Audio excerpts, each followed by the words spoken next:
1 പത്രോസ് 2-ാം അധ്യായം 11 മുതൽ 25 വരെയുള്ള വാക്യങ്ങൾ വായിക്കാം. 1 പത്രോസ് 2-ാം അധ്യായം 11 മുതൽ 25 വരെയുള്ള വാക്യങ്ങൾ. പ്രിയമുള്ളവരെ, പ്രവാസികളും പരദേശികളുമായ നിങ്ങളെ ആത്മാവിനോട് പോരാടുന്ന ജഡമോഹങ്ങളെ വിട്ടകന്ന് ജാതികൾ നിങ്ങളെ ദുഷ്പ്രവർത്തിക്കാർ എന്ന് ദുഷിക്കും തോറും നിങ്ങളുടെ നല്ല പ്രവൃത്തികളെ കണ്ടറിഞ്ഞിട്ട് സന്ദർശന ദിവസത്തിൽ ദൈവത്തെ മഹത്വപ്പെടുത്തേണ്ടതിന് അവരുടെ ഇടയിൽ നിങ്ങളുടെ നടപ്പ് നന്നായിരിക്കണം എന്ന് ഞാൻ പ്രബോധിപ്പിക്കുന്നു. സകല മാനുഷ്യ നിയമത്തിനും കർത്താവിൻ നിമിത്തം കീഴടങ്ങുവിൻ. ശ്രേഷ്ഠ അധികാരി എന്ന് വെച്ച് രാജാവിനും ദുഷ്പ്രവർത്തിക്കാരുടെ ദണ്ഡനത്തിനും സൽപ്രവർത്തിക്കാരുടെ മാനത്തിനുമായി അവനാൽ അയക്കപ്പെട്ടവർ എന്നുവെച്ച് നാടുവാഴികൾക്കും കീഴടങ്ങുവിൻ. നിങ്ങൾ നന്മ ചെയ്തുകൊണ്ട് ബുദ്ധിയില്ലാത്ത മനുഷ്യരുടെ ഭോഷത്വം മിണ്ടാതാക്കണം എന്നുള്ളത് ദൈവേഷ്ടമാകുന്നു. സ്വതന്ത്രരായും സ്വാതന്ത്ര്യം ദുഷ്ടതയ്ക്ക് മറയാക്കാതെ ദൈവത്തിൻ്റെ ദാസന്മാരായും നടപ്പിൻ. എല്ലാവരെയും ബഹുമാനിപ്പിൻ. സഹോദരവർഗത്തെ സ്നേഹിപ്പിൻ. ദൈവത്തെ ഭയപ്പെടുവിൻ. രാജാവിനെ ബഹുമാനിപ്പിൻ. വേലക്കാരെ, പൂർണ്ണ ഭയത്തോടെ യജമാനന്മാർക്ക്, നല്ലവർക്കും ശാന്തന്മാർക്കും മാത്രമല്ല മൂർഖന്മാർക്കും കൂടെ കീഴടങ്ങിയിരിപ്പിൻ. ഒരുത്തൻ ദൈവത്തെക്കുറിച്ചുള്ള മനോബോധ നിമിത്തം അന്യായമായി കഷ്ടവും ദുഃഖവും സഹിച്ചാൽ എന്തു പ്രസാദമാകുന്നു? നിങ്ങൾ കുറ്റം ചെയ്തിട്ട് അടികൊള്ളുന്നത് സഹിച്ചാൽ എന്ത് യശസ്സുള്ളൂ? അല്ല, നന്മ ചെയ്തിട്ട് കഷ്ടം സഹിച്ചാൽ അത് ദൈവത്തിന് പ്രസാദം. അതിനായിട്ടല്ലോ നിങ്ങളെ വിളിച്ചിരിക്കുന്നത്. ക്രിസ്തുവ് നിങ്ങൾക്ക് വേണ്ടി കഷ്ടം അനുഭവിച്ചു. നിങ്ങൾ അവൻ്റെ കാൽച്ചുവട് പിന്തുടരുവാൻ ഒരു മാതൃക വച്ചേച്ചു പോയിരിക്കുന്നു.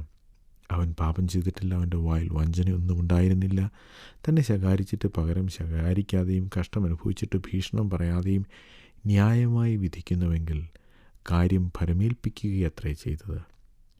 നാം പാപം സംബന്ധിച്ച് മരിച്ച് നീതിക്ക് ജീവിക്കേണ്ടതിന് അവൻ തൻ്റെ ശരീരത്തിൽ നമ്മുടെ പാപങ്ങളെ ചുമന്നുകൊണ്ട് ക്രൂശിന്മേൽ കയറി. അവൻ്റെ അടിപ്പിണരാൽ നിങ്ങൾക്ക് സൗഖ്യം വന്നിരിക്കുന്നു. നിങ്ങൾ തെറ്റി ഉഴലുന്ന ആടുകളെപ്പോലെ ആയിരുന്നു. ഇപ്പോഴോ നിങ്ങളുടെ ആത്മാക്കളുടെ ഇടയനും അധ്യസ്ഥനുമായവെങ്കിലേക്ക് മടങ്ങി വന്നിരിക്കുന്നു. ഇന്ന് വായിച്ച ഭാഗത്ത് ഏത് രാജ്യത്ത് ഏത് സമൂഹത്തിൽ ജീവിക്കുന്ന ആളുകളാണെങ്കിലും അനുസരിക്കേണ്ട ഒരു പ്രധാന കാര്യം പത്രോസ് അപ്പോസ്തലൻ ഓർമ്മിപ്പിക്കുന്നു. സകല മാനുഷ്യ നിയമത്തിനും കർത്താവിൻ നിമിത്തം കീഴടങ്ങുവിൻ. 13-ാം വാക്യം. നാം ഏത് രാജ്യത്ത് ഏത് സമുദായത്തിൽ ഏത് സമൂഹത്തിൽ ജീവിച്ചാലും അവിടെയൊക്കെ ഭരണാധികാരികളുണ്ട്, മാനുഷ്യ നിയമങ്ങളുമുണ്ട്. അത് ഓരോ രാജ്യത്തും വ്യത്യസ്തങ്ങളുമാണ്. ഏത് രാജ്യത്ത് ഏത് സമൂഹത്തിൽ താങ്കൾ ജീവിക്കുന്നുവോ അവിടുത്തെ നിയമം അനുസരിച്ച് ജീവിക്കണം എന്നാണ് പുതിയ നിയമം പഠിപ്പിക്കുന്നത്. സകല മാനുഷ്യ നിയമത്തിനും. എന്നെ കേൾക്കുന്ന മിക്ക പേരും ജനാധിപത്യ വ്യവസ്ഥയിൽ ജീവിക്കുന്നവരാണ്. എന്നുവെച്ചാൽ ആളുകളാണ് അവരുടെ ഭരണാധികാരികളെ തിരഞ്ഞെടുക്കുന്നത്. എന്നാൽ ഈ ആളുകൾ തിരഞ്ഞെടുക്കുന്ന ഭരണാധികാരികളും ദൈവം വച്ചിരിക്കുന്നവരാണ് എന്നാണ് ബൈബിൾ പറയുന്നത്. സകല മാനുഷിക നിയമവും അത് ദൈവം വച്ചിരിക്കുന്ന വ്യവസ്ഥയാണ്. അതിന് ഒരു വിശ്വാസി കീഴടങ്ങിയിരിക്കണം. ടാക്സ് കൊടുക്കേണ്ടവർ ടാക്സ് കൊടുക്കണം. ട്രാഫിക് നിയമം അനുസരിക്കേണ്ടവർ ട്രാഫിക് നിയമം അനുസരിക്കണം. എല്ലാവിധ നിയമവും പാലിക്കുവാൻ ഒരു ക്രിസ്ത്യാനി ബാധ്യസ്ഥനാണ്. ജനാധിപത്യ വ്യവസ്ഥയിൽ തിരഞ്ഞെടുക്കപ്പെട്ട ഒരു ഗവൺമെൻറ്, ഒരു പക്ഷേ ആ ഗവൺമെൻറ്റിൻ്റെ പാർട്ടിക്കായിരിക്കില്ല താങ്കൾ വോട്ട് ചെയ്തത്. അതിൻ്റെ അർത്ഥം നിങ്ങൾക്ക് ആ ഗവൺമെൻറ്റിനെതിരെ പ്രതികരിക്കാം, അവർക്കെതിരെ പ്രവർത്തിക്കാം എന്നല്ല. ബൈബിൾ പറയുന്നു, നിങ്ങൾ തിരഞ്ഞെടുക്കാത്ത ഒരു ഗവൺമെൻറ് ആണെങ്കിൽ പോലും അവർക്ക് കീഴടങ്ങിയിരിക്കണം, അവരുടെ നിയമം അനുസരിക്കണം. ശ്രേഷ്ഠ അധികാരി എന്നുവെച്ച് രാജാവിനും ദുഷ്പ്രവർത്തിക്കാരുടെ ദണ്ഡനത്തിനും സൽപ്രവർത്തിക്കാരുടെ മാനത്തിനുമായി അവനാൽ അയക്കപ്പെട്ടവർ എന്ന് വെച്ച് നാടുവാഴികൾക്കും കീഴടങ്ങുവിൻ എന്നാണ് 14-ാം വാക്യത്തിൽ വായിക്കുന്നത്. ഒരു രാജാവുണ്ട്. പത്രോസ് ഇത് എഴുതുന്ന കാലത്ത് ഒരു ചക്രവർത്തി സീസർ. മിക്കവാറും അത് നീറോ ആയിരുന്നിരിക്കാം. വളരെ ദുഷ്ടനും, ചരിത്രം പരിശോധിച്ചാൽ വളരെ മ്ലേച്ഛമായ കാര്യങ്ങൾ, ക്രൂരമായ കാര്യങ്ങൾ ചെയ്ത ഒരു ഭരണാധികാരിയായിരുന്നു നീറോ. ആ നീറോ ഭരിക്കുന്ന കാലത്താണ് പത്രോസ് ഇത് പറയുന്നത്. രാജാവിനെ എത്ര ദുഷ്ടനാണെങ്കിലും ദൈവം അനുവദിച്ചിട്ടാണ് അവൻ ഭരിക്കുന്നത്, അവൻ ആ സ്ഥാനത്തിരിക്കുന്നത്. രാജാവിനെ ബഹുമാനിക്കണം. അതുപോലെ തന്നെ ഭരണവ്യവസ്ഥയുടെ ഭാഗമായ ഗവർണർ, നാടുവാഴികൾ, അവർക്കും കീഴടങ്ങണം. നമ്മുടെ നാട്ടിൽ നാം പൊതുവേ വളരെ നിസ്സാരമായി കാണുന്ന ഒരു കാര്യമാണ് നിയമവാഴ്ച. ഒന്ന് ഓർത്തു നോക്കൂ, നമ്മുടെ നാട്ടിൽ നിയമവാഴ്ച ഇല്ലെങ്കിൽ നമുക്കാർക്കും ഉറങ്ങാൻ സാധിക്കില്ല. ആർക്കും ആരെ വേണമെങ്കിലും ആക്രമിച്ച് എന്തും എടുത്തുകൊണ്ട് പോകാം എന്നൊരവസ്ഥയായിരുന്നു നമ്മുടെ നാട്ടിലെങ്കിലോ. എന്തൊരു ഭീകരമായിരുന്നേനെ അത്. നമ്മുടെ നാട്ടിലുള്ള നിയമവ്യവസ്ഥയെക്കുറിച്ചും ഒക്കെ പലരും പരാതി പറയുന്നുണ്ടെങ്കിലും അതില്ലായിരുന്നെങ്കിൽ എത്ര കഷ്ടമായിരുന്നു എന്ന് ഓർത്തു നോക്കുക. അതുകൊണ്ട് ദൈവം വച്ചിരിക്കുന്നതാണ് ഈ നിയമവ്യവസ്ഥ. നിയമപാലകരും ജുഡീഷ്യറി എല്ലാം നിയമം വെച്ചിരിക്കുന്നതാണ്. അത് നമ്മുടെ നന്മയ്ക്ക് വേണ്ടി വെച്ചിരിക്കുന്നതാണ്. തെറ്റ് ചെയ്യുന്നവരെ തടയാനും ശിക്ഷിക്കാനുമുള്ള നിയമവ്യവസ്ഥ നമ്മുടെ നാട്ടിലില്ലെങ്കിൽ ആർക്കും എന്തും ചെയ്യാമെന്നുള്ള അവസ്ഥ വരും. കാട്ടുനീതി, കയ്യൂക്കുള്ളവൻ കാര്യക്കാരൻ എന്ന നില വരും. ഒരു സംസ്കാരത്തിന് വളരാൻ അതൊരിക്കലും സാധിക്കില്ല. അതുകൊണ്ട് ഒരു വിശ്വാസി അവൻ ജീവിക്കുന്ന രാജ്യത്തെ നിയമത്തിന് കീഴടങ്ങണം, രാജാവിനും ഗവർണർക്കും കീഴടങ്ങണം. നിങ്ങൾ നന്മ ചെയ്തുകൊണ്ട് ബുദ്ധിയില്ലാത്ത മനുഷ്യരുടെ ഭോഷത്വം ഇല്ലാതാക്കണം എന്നുള്ളത് ദൈവേഷ്ടമാകുന്നു. ഇവിടെ കഷ്ടം സഹിക്കുന്നതിനെക്കുറിച്ച്, മാനുഷിക അധികാരങ്ങൾക്ക് കീഴടങ്ങുന്നതിനെക്കുറിച്ചൊക്കെയാണ് പറയുന്നത്. അവിടെ നിങ്ങൾ നന്മ ചെയ്തുകൊണ്ടിരിക്കണമെന്ന് പറയുന്നു. നമ്മെ ആളുകൾ ഒപ്രസ് ചെയ്യുമ്പോൾ, ചൂഷണം ചെയ്യുമ്പോൾ, ചതിക്കുമ്പോൾ അവർക്ക് തിരിച്ച് നന്മ ചെയ്യാൻ നമുക്ക് തോന്നുകയില്ല. അവരോട് പ്രതികാരം ചെയ്യാൻ, അവരെ ഭീഷണിപ്പെടുത്താനൊക്കെയാണ് നമുക്ക് തോന്നുക. എന്നാൽ നിങ്ങൾ അങ്ങനെയല്ല, മറിച്ച് നന്മ ചെയ്തുകൊണ്ട് ബുദ്ധിയില്ലാത്ത മനുഷ്യർ, ഭോഷത്വം ചെയ്യുന്ന മനുഷ്യർ, അവരുടെ ഭോഷത്വത്തെ നിങ്ങൾ മിണ്ടാതാക്കണം. നിങ്ങളുടെ നന്മ പ്രവർത്തികൾ അവരുടെ വായടപ്പിക്കും എന്നാണ് പത്രോസ് പറയുന്നത്. മാത്രമല്ല, ഇത് ദൈവേഷ്ടമാണ്. അനേക ആളുകൾ, പ്രത്യേകിച്ച് ചെറുപ്പക്കാർ, അവർ ദൈവഹിതം, ദൈവേഷ്ടം എന്താണ് എന്നറിയാൻ വളരെ വ്യഗ്രതയുള്ളവരാണ്. ചുരുങ്ങിയ പക്ഷം അങ്ങനെ അവർ പറയുകയെങ്കിലും ചെയ്യും. ഏതെങ്കിലും ഒരു യൂത്ത് ക്യാമ്പിനോ യൂത്ത് മീറ്റിങ്ങിനോ പോയാൽ അവിടെ സ്ഥിരമായി വരുന്ന ചോദ്യമാണ്, എങ്ങനെ ദൈവേഷ്ടം കണ്ടെത്താം? അങ്ങനെയുള്ളവരോട് പത്രോസ് അപ്പോസ്തലൻ പറയുന്നു, ദൈവേഷ്ടം ഇതാണ്. എന്താണ്? സാഹചര്യം എന്തു തന്നെയായാലും നന്മ ചെയ്യുക. മറ്റുള്ളവർ എങ്ങനെ പ്രതികരിച്ചാലും അവർക്ക് നന്മ ചെയ്യുക. നിങ്ങൾ നന്മ ചെയ്ത് അവരുടെ ഭോഷത്വത്തെ മിണ്ടാതാക്കുക. അതാണ് ദൈവഹിതം. അത് ചെയ്യുക. അത് ചെയ്യാൻ നിങ്ങൾ തയ്യാറായാൽ പിന്നീട് എന്താണ് ചെയ്യേണ്ടതെന്ന് ദൈവം നിങ്ങൾക്ക് വെളിപ്പെടുത്തി തരും. 16-ാം വാക്യത്തിൽ താൻ സ്വതന്ത്രരായി ജീവിക്കുന്നതിൻ്റെ പ്രാധാന്യത്തെക്കുറിച്ച് പറയുന്നു. സ്വതന്ത്രരായും സ്വാതന്ത്ര്യം ദുഷ്ടതയ്ക്ക് മറയാക്കാതെ ദൈവത്തിൻ്റെ ദാസന്മാരായും നടപ്പിൻ. സ്വാതന്ത്ര്യം എന്ന് പറഞ്ഞാൽ എന്താണ്? 1947 ഇന്ത്യക്ക് സ്വാതന്ത്ര്യം കിട്ടി. സ്വാതന്ത്ര്യം കിട്ടിയപ്പോൾ ഇന്ത്യക്കാരായ നമുക്ക് എന്തും ചെയ്യാനുള്ള അവകാശമാണോ ലഭിച്ചത്? തീർച്ചയായുമല്ല. അതുവരെ നമ്മെ ആരാണ് ഭരിക്കുന്നതെന്ന് തിരഞ്ഞെടുക്കുവാനുള്ള അധികാരം നമുക്കില്ലായിരുന്നു. 1947 ശേഷം ഇന്ത്യക്കാരായ നമുക്ക് തീരുമാനിക്കാം ആരാണ് നമ്മെ ഭരിക്കേണ്ടതെന്ന്. അപ്പോൾ ശരിയായ തീരുമാനമെടുക്കാൻ, ശരിയായ കാര്യം ചെയ്യാൻ ഉള്ള അവകാശമാണ് സ്വാതന്ത്ര്യം. അല്ലാതെ എന്തും ചെയ്യാനുള്ള ലൈസൻസ് അല്ല സ്വാതന്ത്ര്യം. ഇവിടെ നിങ്ങൾ സ്വതന്ത്രരായി ജീവിക്കണം, ദാസന്മാരായി ജീവിക്കരുത്. എന്താണ് ദാസനും സ്വതന്ത്രനും തമ്മിലുള്ള വ്യത്യാസം?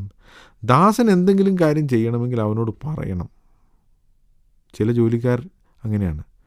അവർ ചില കാര്യങ്ങൾ ചെയ്യാതിരിക്കും. അവരോട് ചോദിച്ചു എന്താ ചെയ്യാഞ്ഞതെന്ന് ചോദിച്ചാൽ എന്നോട് പറഞ്ഞില്ല, അതുകൊണ്ട് ഞാൻ ചെയ്തില്ല. എന്നാൽ ഉത്തരവാദിത്തമുള്ള ഒരാൾ, അയാൾ സ്വതന്ത്രനാണ്, അയാളൊരു ദാസനല്ല. അയാൾ എന്തെങ്കിലും ഒരു കാര്യം ചെയ്യേണ്ടതുണ്ട് എന്ന് തോന്നിയാൽ അത് ചെയ്യും. നിങ്ങളുടെ വീട്ടിൽ വാതിൽ തുറന്ന് കിടക്കുന്നത് കണ്ടാൽ നിങ്ങളത് അടച്ചിടും. എന്നാൽ നിങ്ങളുടെ വീട്ടിലൊരു വേലക്കാരനുണ്ടെങ്കിൽ ആ വേലക്കാരനോട് പറയണം, നീ പോയി ആ വാതിലടച്ചില്ലെന്ന്. അവനത് കണ്ടറിഞ്ഞ് ചെയ്യുകയില്ല, കാരണം അവൻ ദാസനാണ്. എന്നാൽ സ്വതന്ത്രൻ, ദാസ്യത്തിൻ്റെ ആത്മാവില്ലാത്തവൻ, അവൻ ഈ കാര്യങ്ങൾ ആരും പറയാതെ തന്നെ ചെയ്യും.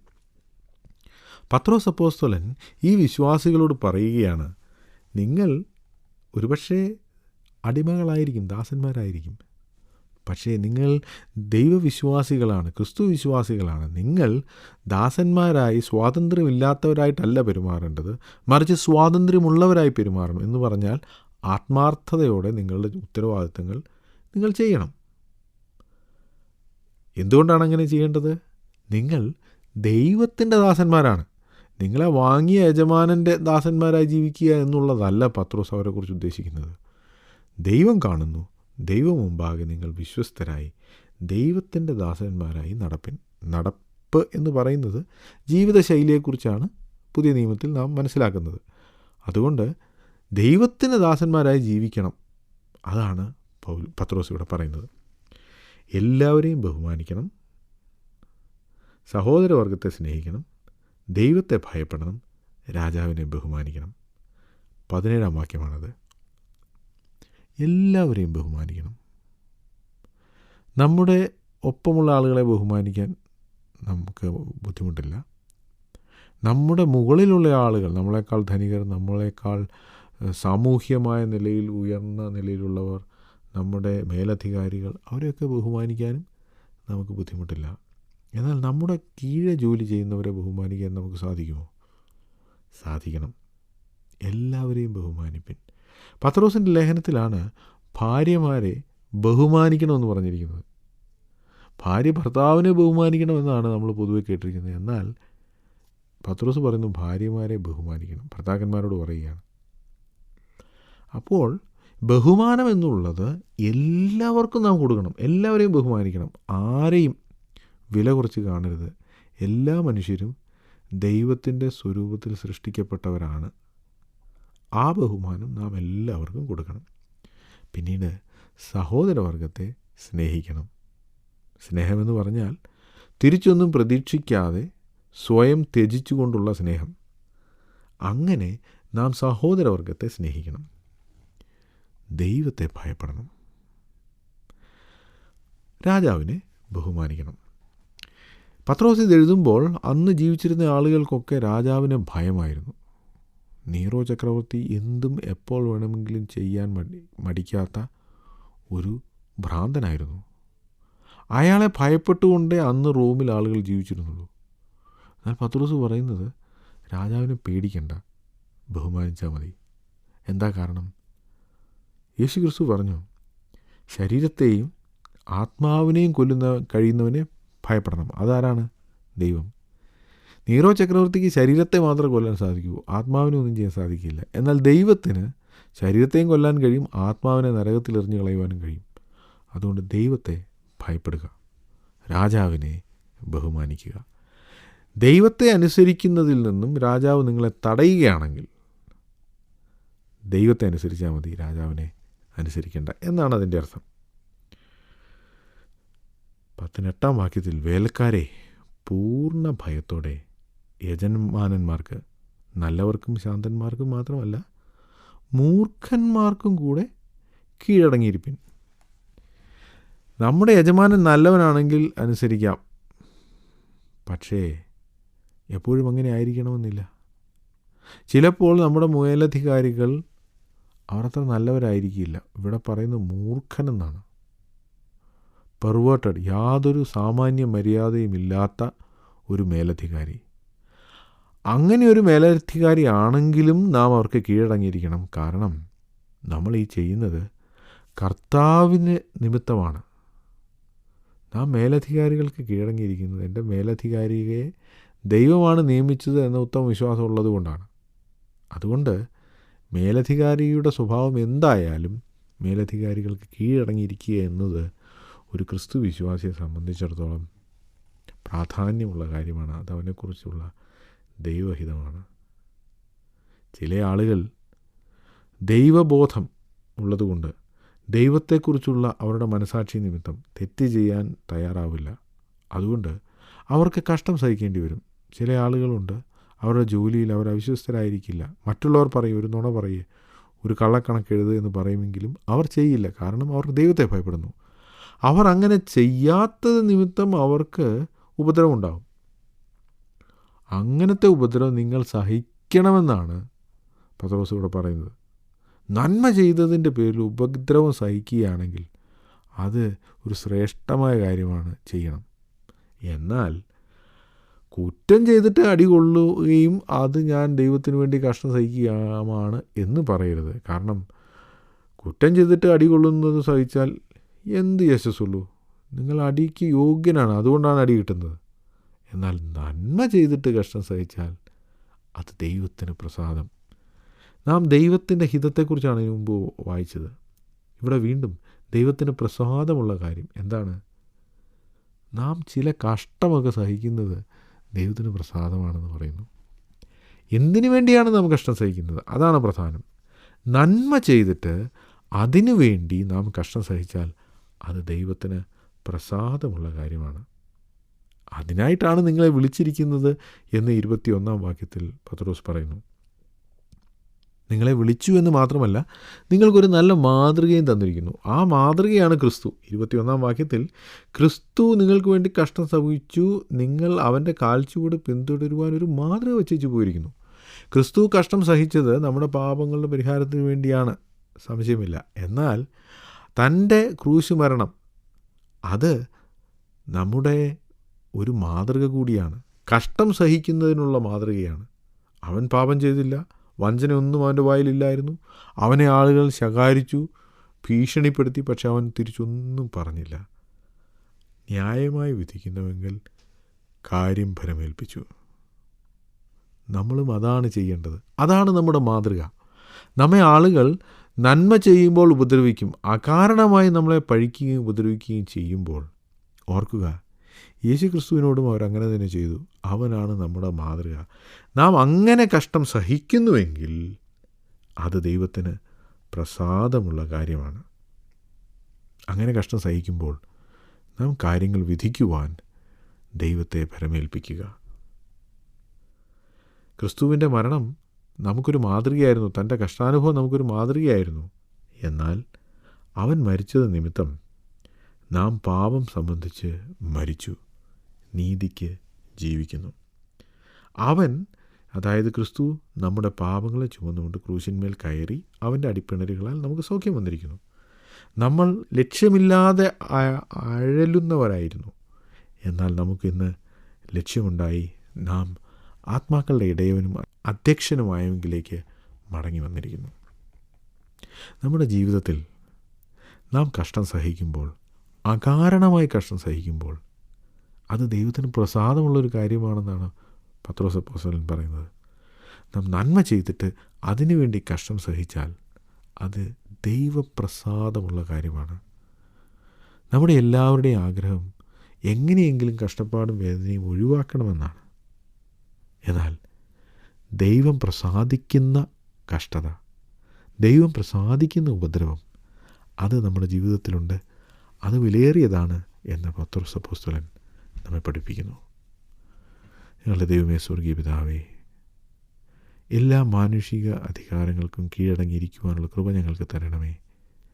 ഞങ്ങൾ ന്യായമായത് ചെയ്തിട്ട് കഷ്ടമനുഭവിക്കേണ്ടി വരുമ്പോൾ അത് അവിടത്തേക്ക് പ്രസാദമുള്ള കാര്യമാണെന്ന് മനസ്സിലാക്കി ആ കഷ്ടതയിൽ കൂടി കടന്നു പോകാൻ ഞങ്ങളെ പഠിപ്പിക്കണമേ. പ്രാർത്ഥന കേട്ടതിനായി സ്തോത്രം. യേശു കർത്താവിന്റെ നാമത്തിൽ അപേക്ഷിക്കുന്നു.